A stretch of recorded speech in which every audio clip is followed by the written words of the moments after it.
اللہ رب العزت نے معراج کی رات میں اپنے نبی کے حسن پر 70,000 حجابات رکھا ہوں. اگر ایک حجاب ہٹا دیا جائے تو اس کے نور سے دو آسمانوں کے بیچ روشنی ہو جائے. یہ رسول کریم صلی اللہ تعالی علیہ وسلم کے چہرے جمال جہاں آرا کی جو باطنی صورت ہے. میں نے ظاہری صورت بتائی، باطنی اور معنوی حقیقی جو صورت ہے وہ تو ہم میں سے کون سمجھ سکے گا. اسی لیے سیدنا رسول کریم صلی اللہ تعالی علیہ وسلم نے فرمایا میری حقیقت کو میرے رب کے سوا کوئی نہیں جانتا. اب جو گوشت مبارک ہیں یعنی کان مبارک ہیں ان کو تو میں نے بتایا. ماں عائشہ صدیقہ فرماتی ہیں زلفہائے ناز میں ایسے لگتے تھے جیسے کھلے ہوئے رات میں تارے ہوں. یہ ظاہری خوبصورتی ہے، لیکن اس کی باطنی جمال، اس کا باطنی حسن، وہ کہاں تک سنتے تھے، کیا کیا سنتے تھے، یہ تو تم اندازہ بھی نہیں کر سکتے. ایک بار رسول کریم صلی اللہ تعالی علیہ وسلم تشریف فرما ہے، اچانک آپ مسکرانے لگے. صحابہ کی مجمع میں مسکرانے لگے. کہا یا رسول اللہ صلی اللہ تعالی علیہ وسلم آج کس بات پر مسکراہٹ ہے؟ کہا میں فرشتوں کی گفتگو سن رہا تھا، اس پر مجھے ہنسی آ گئی. کہاں ملائکہ کی گفتگو ہو رہی ہے جنت کے آگے اور ان کی گفتگو پر مجھے ہنسی آ گئی. کیا گفتگو کر رہے تھے وہ ایک الگ لمبی حدیث ہے.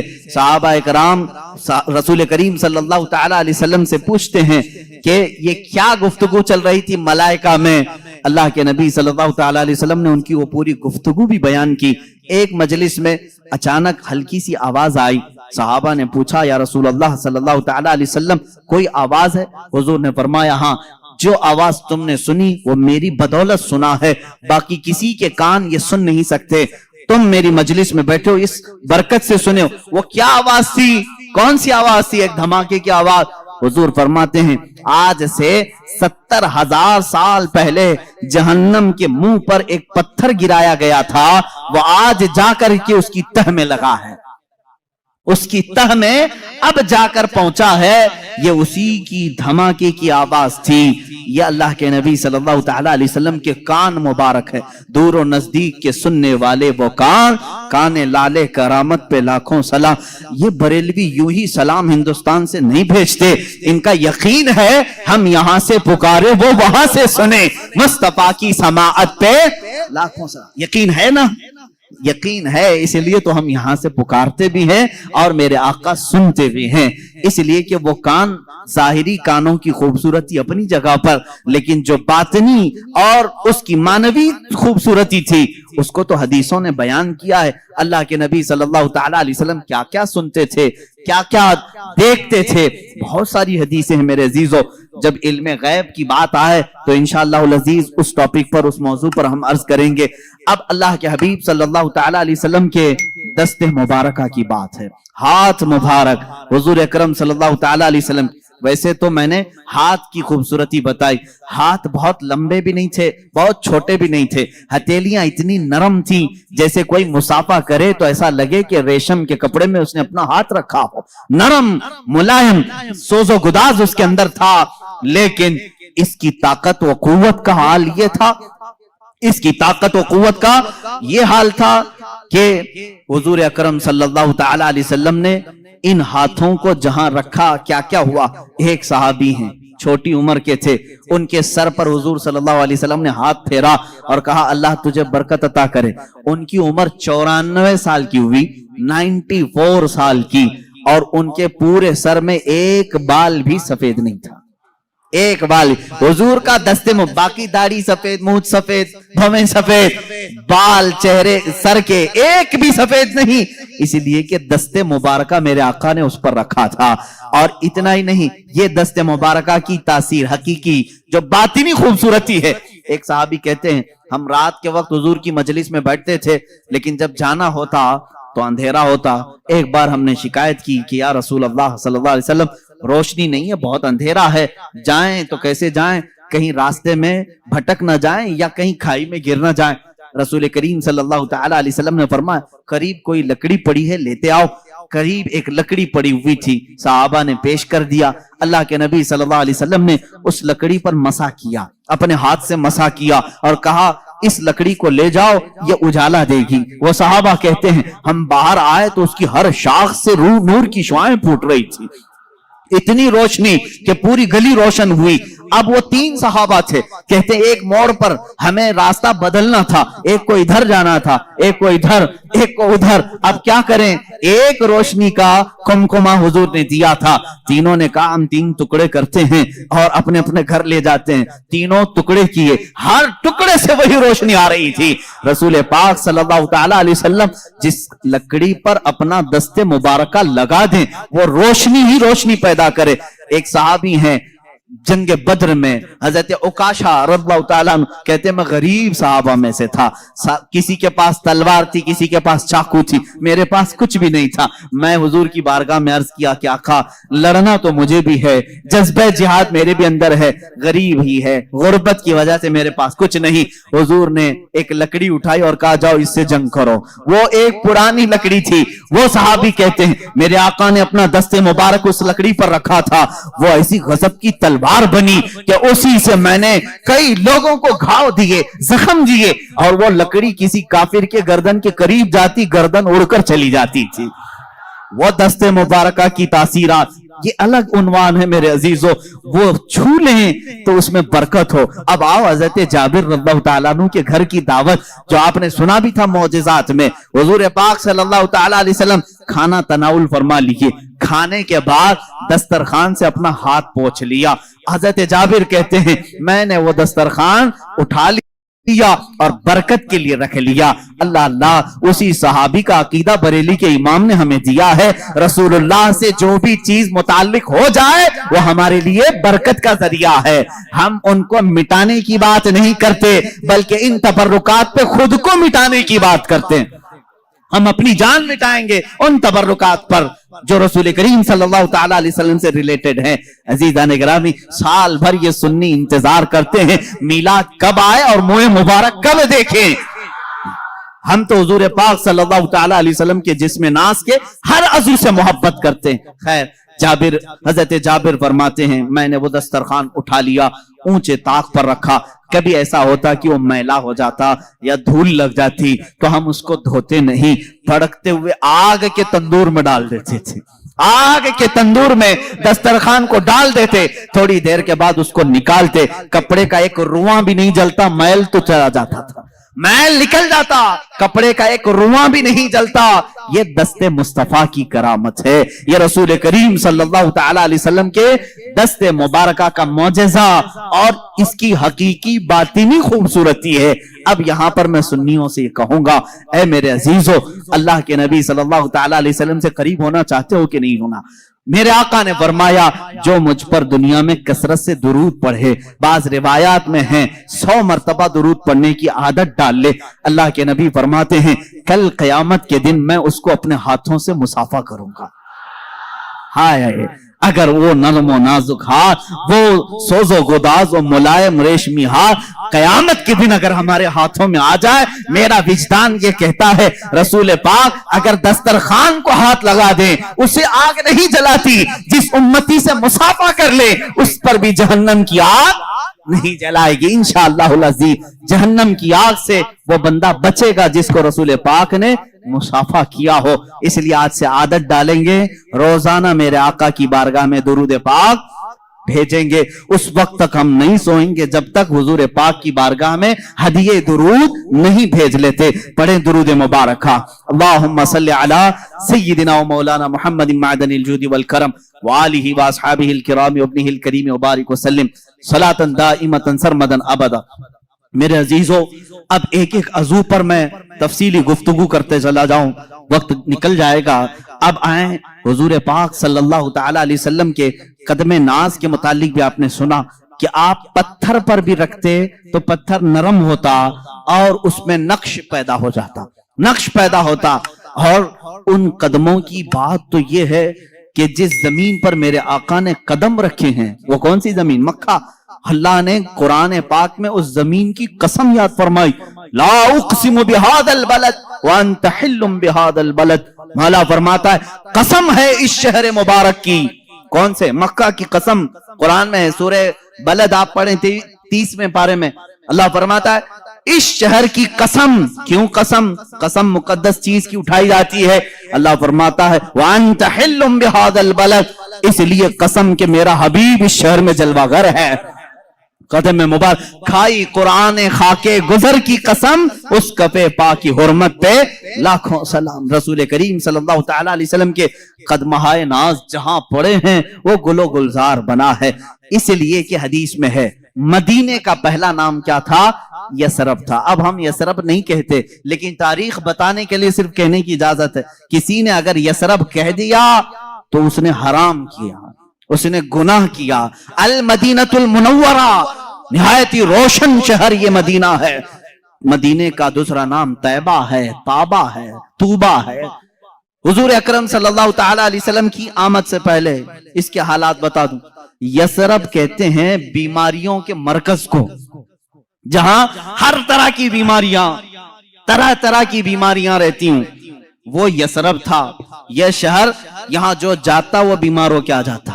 اور اس شہر میں بلائیں عام تھی، وبائیں عام تھی، لوگ بیمار ہوتے، مرتے، طرح طرح کے قسم قسم کے بخار آتے تھے. لیکن میرے آقا صلی اللہ تعالی علیہ وسلم نے اپنا قدم ناز وہاں رکھا تو یثرب ختم ہو گیا اور پھر وہ ہمیشہ کے لیے مدینہ ہو گیا. اتنا ہی نہیں، مدینے میں میرے آقا نے قدم رکھا، وہ بیماریاں تو چلی گئیں، وہ وبائیں تو چلی گئیں، بلائیں تو چلی گئیں، لیکن ساتھ میں میرے آقا نے اب یہ فرمایا اب یہ یثرب نہیں، اب مدینہ ہے. اس کی عزت یہ ہے غبار المدینۃ فیہ شفاء. میرے آقا فرماتے ہیں اس کی دھول میں بھی اللہ نے شفا رکھی ہے. اڑتی ہوئی دھول مدینے کی اللہ فرماتا، رسول پاک فرماتے ہیں اس میں شفا ہے. خاکے شفا کہاں سے لاتے ہو؟ خاکے شفا کہاں سے لاتے ہو؟ مدینے کی ہی مٹی ہے. اس مدینے کی مٹی میں شفا آئی کہاں سے؟ مٹی تو زمین کی ہے، وہ قدم ناز کی برکت ہے. میرے آقا صلی اللہ تعالی علیہ وسلم کے قدمہائے ناز جہاں رکھے جائیں. اب بریلی کے امام اعلی حضرت فاضل بریلوی رضی اللہ تعالیٰ عنہ نے اپنے اشعار میں جو تمنائیں کی ہیں وہ ہلکی پھلکی نہیں ہیں، ہلکی پھلکی نہیں ہے. مدینے میں قدم رکھا رسول پاک نے، ساری بلائیں ختم، وبائیں ختم، بیماریاں ختم. لیکن وہ زمین اب شفا کا مرکز بن گئی. جو وہاں جائے مٹی اٹھائے اپنی جلد پر لگائے صحت یاب ہو جائے. اب یہ حدیث پاک میں موجود ہے. اعلیٰ حضرت فرماتے ہیں یا رسول اللہ صلی اللہ تعالی علیہ وسلم، آپ کے یہ جو کفے پا کہتے ہیں تلووں کے نیچے والا حصہ، کف کہتے ہیں ہتھیلی کو، پا کہتے ہیں پیر کو. کفے پا پیروں کا جو تلوہ ہے اتنا مقدس ہے کہ رکھ دیں تو بیماریاں ختم، بلائیں ختم، وبائیں چلی جائیں اور پھر وہ مرکز شفا بن جائے. تو کیوں نہ میں تمنا کروں. بریلی کے امام نے یوں کہا دل کرو ٹھنڈا میرا وہ کفے پا چاند سا. چاند جیسا جو کفے پا ہے آپ کا یا رسول اللہ، دل کرو ٹھنڈا میرا وہ کفے پا چاند سا. سینے پہ رکھ دو ذرا تم پہ کروڑوں درود. تمنائیں کیسی ہیں. بریلی کے امام نے تمنا کیا کیا؟ یا رسول اللہ وہ کفے پا ذرا میرے سینے پر بھی رکھ دو تاکہ سینے کے اندر موجود ساری وبائیں ختم ہو جائیں. اور بلکہ حضور اگر کسی کے سینے پر کفے پا رکھ دیں اس کا سینہ بھی مرکز شفا بن جائے، وہ جس سے ملاقات کرے. اسی لیے یقیناً اعلیٰ حضرت کی دعا قبول ہوئی ہوگی. خواب میں کبھی نہ میرے آقا نے اپنا قدم پاک یا کفے پا سینے پر دیا ہوگا، اس لیے کہ نہ کہنا میرے رسول کی عادت ہی نہیں. اعلیٰ حضرت نے اگر دعا کیا ہے سینہ مبارکہ پر قدم ناز رکھا ہوگا تو اب جیسے مدینے سے بلائیں ختم ہوئی، وبائیں ختم ہوئی، مدینہ مرکز شفا ہو گیا، یہاں بریلی کے امام کا سینہ عشق و محبت کا امام بن گیا. جو سینے سے لگا اس کے اندر بھی عشق آ گیا، جو ان کی باتیں کیا اس کے اندر بھی محبت و عشق بھر گئی. یہ ہے قدم ناز کی برکت. اسی لیے بزرگوں نے کہا اعلیٰ حضرت جو ہے معجزۃ من معجزات رسول اللہ ہے. رسول اللہ کے معجزات میں سے ایک معجزے کا نام ہے. عزیزان گرامی، حضور اکرم صلی اللہ تعالی علیہ وسلم کے میں نے آنکھیں مبارکہ، دست مبارکہ، چہرے مبارکہ، کان مبارک، آپ کے قدم مبارک کا ذکر کیا. ایک عظیم چیز ہے جس کے صحابہ بھی مشتاق تھے، ایک عظیم چیز ہے، وہ ہے میرے آقا صلی اللہ علیہ وسلم کا پسینہ مبارک. اللہ اللہ واللہ جو مل جائے میرے گل کا پسینہ. یہ امام عشق و محبت. کہاں کہاں میں ان کو چھوڑوں, اپنی تقریر آگے بڑھتی نہیں. بریلی کو چھوڑے بغیر جہاں جہاں جائیں سہارا لینا ہی ہے. اعلیٰ حضرت فاضل بریلوی کو کسی نے ایک گلاب تحفے میں پیش کیا تھا, یہ لیجئے گلاب بہت اچھا ہے, آپ بھی گلاب تحفے میں لیتے دیتے ہوں گے, مگر عاشق رسول کا جذبہ کیا ہوتا ہے. گلاب کو دیکھا اور کہا صبح کھلتا ہے شام میں مرجھا جاتا ہے, میں تو اس گلاب سے محبت کرتا ہوں جو کھلا ہے تو کبھی مرجھاتا نہیں. اور پھر ان کی شان میں پھول پر ہی ایک نعت لکھ دی, سر تاب قدم ہے تنے سلطان زمن پھول, لب پھول دہن پھول زخن پھول بدن پھول, واللہ جو مل جائے میرے گل کا پسینہ, مانگے نہ کبھی عطر نہ پھر چاہے دلہن پھول. کیا بات رضا اس چمنستان کرم کی, زہرا ہے کلی جس میں حسین اور حسن پھول. یہ رسول کریم صلی اللہ تعالی علیہ وسلم کی بارگاہ ناز میں ایک صحابی آئے, ام سلیم رضی اللہ تعالیٰ عنہ, حضرت انس کی ماں. یہ کہتی ہیں حضور اکرم صلی اللہ تعالی علیہ وسلم میرے گھر دوپہر کے وقت آرام کرنے کے لیے اکثر آیا کرتے تھے. گرمیوں کے دن ہوتے, چمڑے کا بستر ہوتا, میں بچھا کر دیتی. اللہ کے نبی صلی اللہ تعالی علیہ وسلم کی ایک اور خوبصورتی یہ نہیں بتایا تھا میں. صحابہ کہتے ہیں حضور پر جب پسینہ آتا تو ایسا لگتا کہ چہرے پر تارے چمک رہے ہوں, سب میں روشنی ہوتی. چہرے ناز پر جب بھی پسینے کے قطرات ہوتے تاروں سے زیادہ اس میں چمک پھوٹتی تھی, اور صحابہ انتظار کرتے کہ یہ قطرہ اب گرے تب گرے, کس کے ہاتھ میں آئے کس کے دامن میں جائے, وہ انتظار کرتے. حضرت ام سلیم کہتی ہیں مجھے موقع مل جاتا دوپہر کے وقت جب حضور آرام کرتے, اگر گرمی کی وجہ سے پیشانی سے پسینے کے قطرات ٹپکتے, میں اس کو ایک شیشی میں جمع کر لیتی تھی, سب کو جمع کرتی. صحابہ جمع کرتے ہیں پسینے مبارکہ کو. حضور ایک دن بیدار ہو گئے, ام سلیم کو دیکھا, کہا یہ کیا کر رہی ہو, کیوں جمع کر رہی ہو. ام سلیم کہتی ہیں مدینے میں جب بھی کسی کی شادی ہو ہم دلہنوں کو یہ لگاتے ہیں, دلہنوں کو یہ لگاتے ہیں. اللہ اللہ. اب احادیث کی روشنی میں آپ کو بتاؤں, جن دلہنوں کو یہ خوشبو لگائی گئی تھی, اللہ اکبر, تاریخ بتاتی ہے ان کی 7 پشتوں تک اولاد میں خوشبو آتی تھی, ان کی اولاد میں خوشبو آتی تھی. جس نے پسینے مبارکہ کو اپنے جسم پر ملا, وہ جہاں کھڑا ہوتا تھا وہ خوشبو سب کو سنگائی, یعنی سمجھ میں بھی آتی تھی, احساس میں آتی تھی. عزیزان گرامی وقار, پسینے مبارکہ کا یہ حال ہے کہ صحابہ کہتے ہیں ہم ایک ایک قطرے کے لیے ترستے تھے. اور اتنا ہی نہیں, حضور اکرم صلی اللہ تعالی علیہ وسلم اگر وضو کر کے کلی فرماتے, صحابہ وہ کلی بھی نیچے گرنے نہیں دیتے. حالانکہ میں اور آپ وضو کریں ہمارے جسم سے نکلا ہوا پانی نجس ہو جائے گا, لیکن رسول پاک, یہ عروہ بن مسعود ثقفی ایک قاصد بن کر کے ایران کے بادشاہ کا یہ آیا, اور ایرانی بادشاہوں نے کہا تھا کہ جاؤ دیکھ کر کے آؤ محمد نے کیسی فوج جمع کی. وہ آ کر کے اس وقت دیکھ رہا تھا جب صحابہ اکرام مغرب کی نماز کے لیے دوڑے دوڑے جا رہے تھے, اذان ہو رہی تھی, حضور وضو کر رہے تھے, سب ارد گرد جمع ہیں. وہ بھیڑ کو ہٹاتے ہوئے قریب آیا. کون؟ قاصد, ایران کے بادشاہ کا قاصد. کہ ہو کیا رہا ہے میں دیکھوں. صحابہ کی بہت ساری طاقت قوت مال سب دیکھ لیا, یہاں بھیڑ کس بات کی ہے. دیکھا کہ حضور وضو کر رہے ہیں, وضو کر رہے ہیں, اور وہ اپنا پانی کلی کا منہ میں لیتے ہیں اور کلی کرتے ہیں. صحابہ اپنے دامن پھیلا لیتے ہیں, کوئی اپنا چلو پکڑ لیتے ہیں, اور جیسے ہی وہ پانی مل جائے فوراً اپنے چہرے پر لگا لیتے ہیں, کوئی اپنے پیٹ پر لگا لیتے ہیں. وہ عروہ بن مسعود ثقفی کہتا ہے کہ میں نے یہ بہت دیر تک منظر دیکھا, ایک قطرہ بھی وضو کا ان کے غسالے کا زمین پر گرنے نہیں دیا. صحابہ نے واپس پلٹ کر کے ایران کے بادشاہ سے کہا, عروہ بن مسعود ثقفی نے, اے بادشاہ اعظم, اس محمد سے اور اس کے دیوانوں سے لڑنے کا ارادہ چھوڑ دو. کہا بہت بڑی فوج ہے, بہت سامان جمع کیا. کہا نہیں, بہت بڑی فوج نہیں, بہت سامان نہیں, لیکن ایسے دیوانے جمع کیے ہیں کہ میں نے قیصر اور کسریٰ کی یہاں بھی یہ ادب و احترام نہیں دیکھا. کہا کیا ہے؟ کہا ارے وہ دیوانے اس کے کلی کے ایک قطرے کو زمین پر گرنے نہیں دیتے, وہ کب ان کے خون کے قطرے کو زمین پر آنے دیں گے؟ وہ اپنا سب کچھ لٹا دیں گے لیکن ان کے خون کا ایک قطرہ بھی زمین پر گرنے نہیں دیں گے.